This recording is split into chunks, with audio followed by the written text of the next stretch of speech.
Pangungulot mga ka-farmers ng dahon ng kalamansi. Yan. Ito yung makikita natin karaniwan kapag po panahon ng tag-ulan. Tapos yung mga bulaklak ay nasusunog yung iba. At yung dahon niya ay kumukulot. Yan. Alam nyo mga katribya, pagka po ang kalamansi ay nagkakaganito po ang dahon, marami tayong mga katribya pagka baguhan pa lang ay nag-aalala na po ng lubos ng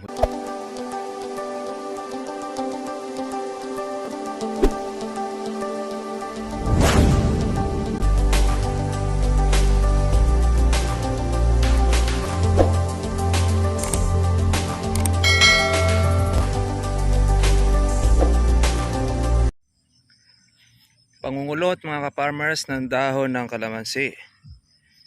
Yan. Ito yung makikita natin karaniwan kapag po panahon ng tag-ulan. Tapos yung mga bulaklak ay nasusunog yung iba. At yung dahon niya ay kumukulot. Yan. Alam nyo mga katribya, pagka po ang kalamansi ay nagkakaganito po ang dahon, marami tayong mga katribya pagka baguhan pa lang ay nag-aalala na po ng lubos ng husto. Kaya niya pag halimbawa nasusunog po yung dahon niya tapos ay nangungulot, ay alala na sila. Yan. At isa pang makikita natin yung ating mga white flies. Ayan, may mga lumilipad na white flies. Ito ay bagay mga ka-farmers na kung saan ay sumasalakay sa kalamansi pagka panahon ng tag-ulan at pati na rin po ang pag-aaraw. Kaya lang sa amin po mga katribya, hindi po namin ito gaano po pinapansin or inaalagaan po ng ating pong pag-i-spray. Dahil una, pagka naulan po yan, sasayang lang po ang inyong gamot. Meron nga po tayong subscriber nagsabi, pwede ba ikang mag-spray kapag ka umaambon, makabasang damit? Tayo mga farmers, hindi po natin sila pinapayagan dahil depende sa kanila. Kung marami silang gamot, marami silang pambili, at handa sila pong yung kanilang gamot ay mabatahapon lang po sa baba, maliban na lamang kung yun po ay foliar na pa pwede sa taas, pwede sa baba, okay lang po yun. Pero pagka para doon sa insecticide, at maapulan natin po ang mga ayan, mga leaf hopper, white flies, yan. Sayang po mga ka-farmers ang gamot po natin.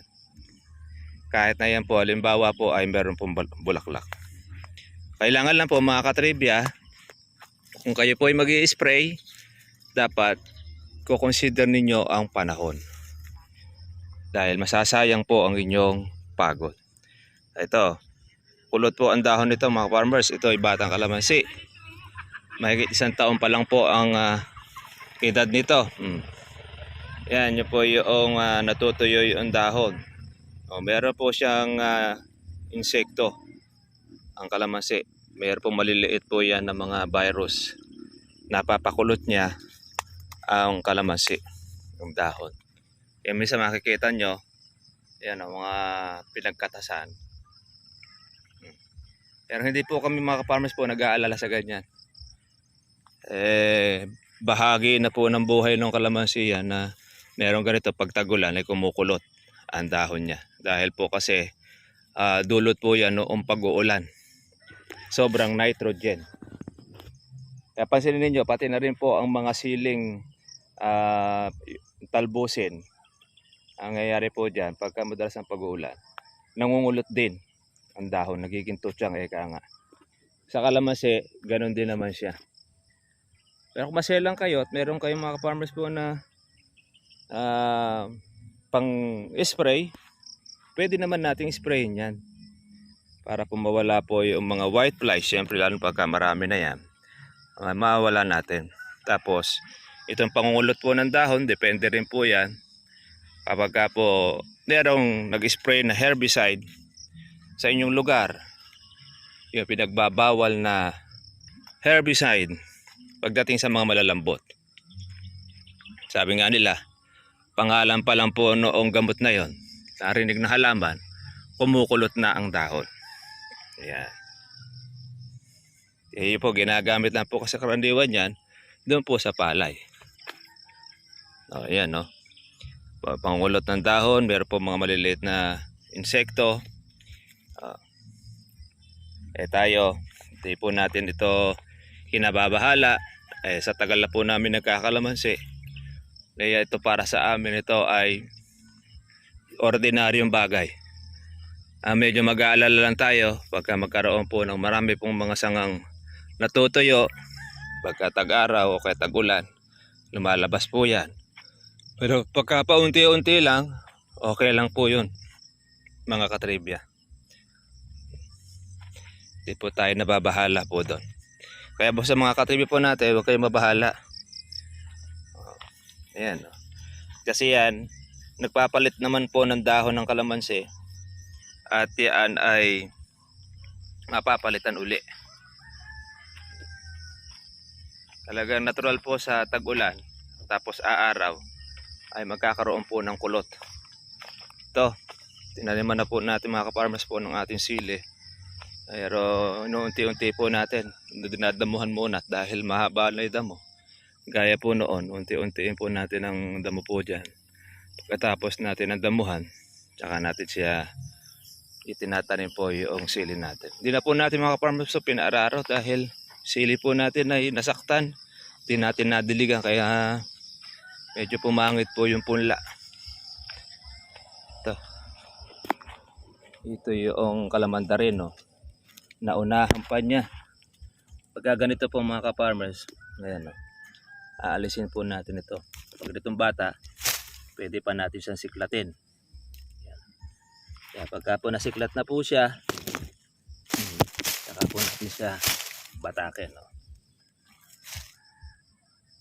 Hindi po ito mga ka-farmers mamumulaklak. Yan po yung original rootstock. Ito talaga po yung kalamansi. Kung di mo mapapansin yan, mamamatay na po yung dugtungan na yan. Ang lalaki ito. Ganyan. Kaya para lang po sa ating po mga katribya. Nahawa natin at nataniman. Ayan, maganda na. Ayan, nangungulot to. Pero si tatay, hindi na po niya ito in-spray po para pa doon sa pangungulot. Talagang lalaki siya. Ganito rin po nangyari rito sa atin. Dito sa kami kabila na ito. Ganyan din ng bata, nangulot. Pero pagka sa panahon ng tag-araw, ay magpaparehas po yan pag maaalagaan na po natin yan ng spray. Gaya po ng foliar. Tapos, yun po, ng ating pong abono. Ngayon, may iwas po tayo na paglalagay ng abono natin ng mga nitrogen. Dahil, ang ulan po kasi natin, nitrogen na. Ay dadagdagan po ng nitrogen. Lalo pong mangungulot ang inyong mga kalamansi. Pwede yan, yung po medyo matagal po ang tawag dito na maubos yung pataba. Ayan. Kaya doon po sa ating subscriber na nagtanong sa Mindoro, huwag kayong magalala kung meron kalamansi tayong ganito. Ayan. Pwede nyo pong sundutin po siya ng spray every 15 days para po doon sa white flies. Hindi naman po natin siya laging spray dahil yun na nga, baka masanay po yan, tsaka bata pa po yung kalamansi. Kahit po sa mga matatanda, hindi natin maiiwasan po yung pangulo dahil pagka po nag-uulan, isa rin po kasi na nakaluluto rin yan ng dahon, pati na ng bulaklak. Pagka po madalas po yung pag-uulan. Pero marami po matitira yan kapag po siya nagtuloy yung bunga. Yun po yung ating pong punlang sili. Nangamatay po yung iba po natin dahil hindi na po natin nadiligan. Nung tayo po pumitas po doon sa angkulyan, ay nakaligtaan po natin siyang diligin. Kaya natuyo. Kaya binabakalan po natin yung iba. Para po meron tayong libangan, meron tayong exercise. Paano mga ka-farmers? Yun lang po. Nakapagtrabaho na po tayo ngayong hapon na ito. Nakapagdamo. ng ating pong tataniman pong sili. At kita lang po tayo po bukas para susunod po natin vlog. Bye bye.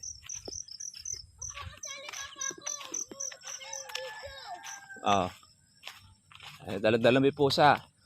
Papa, Mm. ano ba pa tayo hindi sa kasali Eh, ako? ba't pipit-pit may pusa? Oh, parang meron kang kasamang unggoy. Anong unggoy? Ba't unggoy? Oh, nag-bite ka ba sa school? Papa, Baka nagpasaway ka. Papa, bakit wala na unggoy sa may puno natin? Wala tayong nakakitang unggoy. Wala namang unggoy. Nasa bubat. Paano mga farmers? Ginabi na po tayo. God bless sa inyo lahat. Bye-bye.